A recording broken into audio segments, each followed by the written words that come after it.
Hoje, sexta-feira, dia 30 de julho, é o dia do enfrentamento do tráfico de pessoas. Uma parceria entre a ONU e o Ministério da Justiça elaborou um relatório sobre o tema. E nós vamos conversar agora com a Heloísa Greco, que é especialista no enfrentamento ao tráfico de pessoas do Escritório das Nações Unidas sobre Drogas e Crimes. Muito obrigado pela entrevista aqui para a gente, para a CNN. Gostaria que a senhora nos contasse... como é que se dá o tráfico de pessoas? Parece um tema tão distante da vida da gente, por exemplo, nas grandes cidades, e me parece que não é, não é? Quem são as pessoas que fazem o tráfico de pessoas? Quem são as pessoas vítimas do tráfico? Parece algo fora da nossa realidade e me parece que está muito diferentemente disso, bem próximo da gente, né? Uhum. Bom dia, Rafael Colombo, bom dia a todos e todas que estão escutando. É um prazer estar aqui para falar um pouco, né, do relatório que foi lançado ontem do NADC com o Ministério de Justiça e Segurança Pública. E um pouco, né, do que você perguntou, o que é o tráfico, né? E aí acho que é importante entender uma mudança na legislação que teve no país. Até 2016, o tráfico de pessoas ele era fundamentalmente para exploração sexual, né? E depois de 2016 amplia as finalidades de tráfico de pessoas. Então hoje a gente tem o tráfico para exploração sexual, para a exploração laboral, né, que é submeter uma pessoa a condições análogas à de escravidão, a adoção ilegal, remoção de órgãos e qualquer tipo de servidão. Então e essas são as finalidades de exploração do tráfico de pessoas.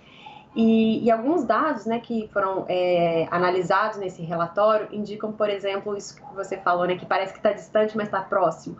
Por exemplo, a relação da vítima com o explorador. 50%, né, das análises que a gente fez, né, seja de percepção das pessoas que foram entrevistadas para o relatório e também dos dados que a gente coletou, indicam que tinha uma proximidade, uma relação de confiança da vítima com o seu aliciador ou seu explorador. Então, esse aliciamento foi feito ou por algum colega de trabalho, ou algum familiar, ou alguma vizinhança. Então, o que a gente nota é que tem uma proximidade no dia a dia das pessoas, situações de tráfico, não são situações tão distantes, né? Sobre o aliciamento, o relatório encontrou que a maioria dos casos não envolve violência física. Então, tem uma diferença, por exemplo, de um sequestro ou de uma aproximação de uma pessoa armada, e não é assim que acontece, né? Esse convite, essa proposta, seja de trabalho ou de viagem, ela vem de uma forma sem envolver violência. Então, isso é mais difícil também de identificar a situação do tráfico de pessoas. Heloísa, vou acrescentar aqui uma pergunta, Elisa, falando, obrigada, viu, mais uma vez pela entrevista. Oi, Elisa, bom dia. Esse traficante, ele procura o quê exatamente nessa vítima? Qual é a intenção do traficante, a intenção real com a vítima? Tem uma questão emocional ou a gente está falando só de um lucro financeiro? O que mais é visto nesses casos?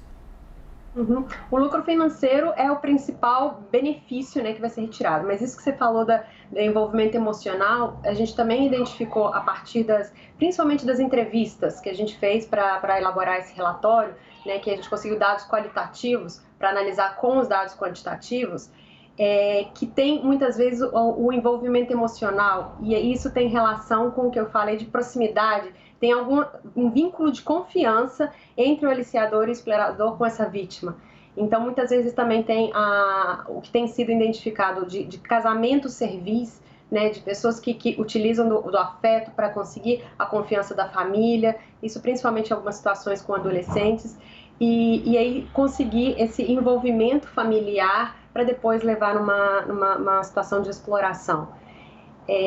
Um pouco também identificando quais são as formas de exploração que a gente conseguiu identificar pelo relatório, né? A gente tem vítimas que são mulheres e tem vítimas masculinas, e as mulheres são principalmente exploradas na modalidade de exploração sexual, enquanto nos tráficos de pessoas que envolvem homens, geralmente é para o trabalho escravo. Então tem essa diferenciação também no recorte de gênero e o tipo de exploração.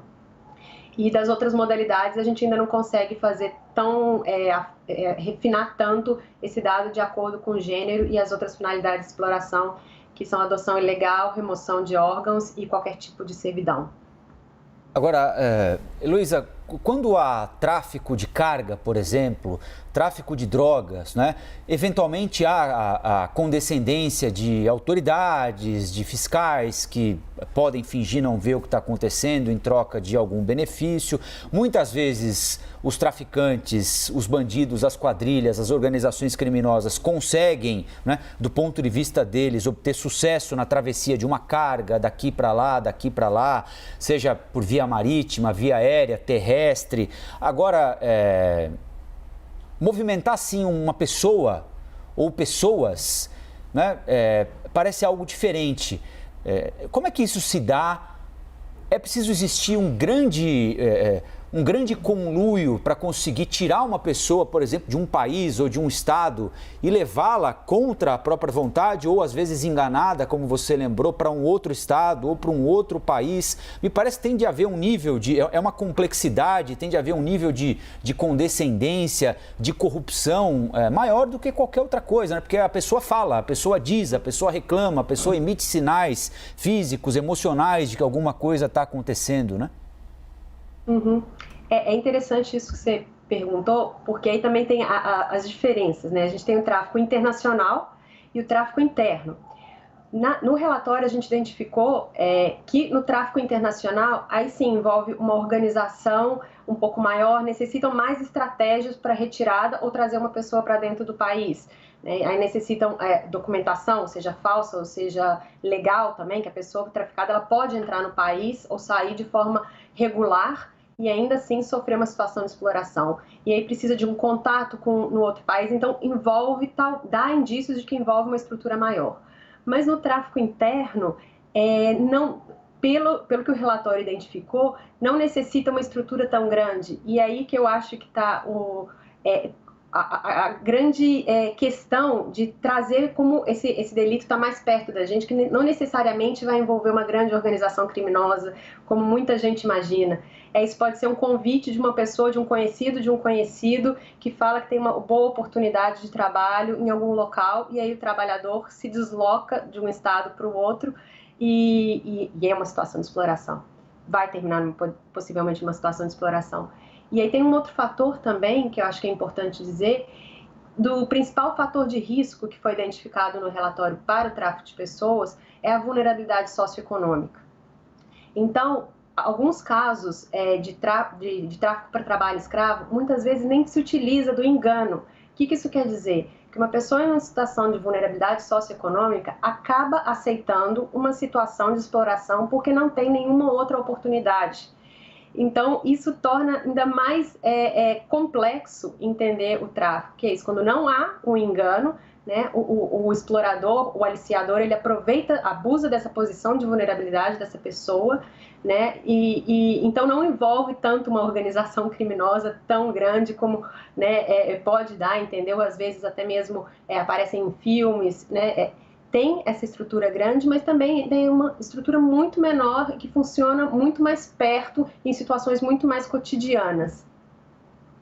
Heloísa Greco, especialista no enfrentamento ao tráfico de pessoas do Escritório das Nações Unidas sobre Drogas e Crimes. Muito obrigado pela entrevista importantíssima aqui pra gente e até uma próxima, Heloísa.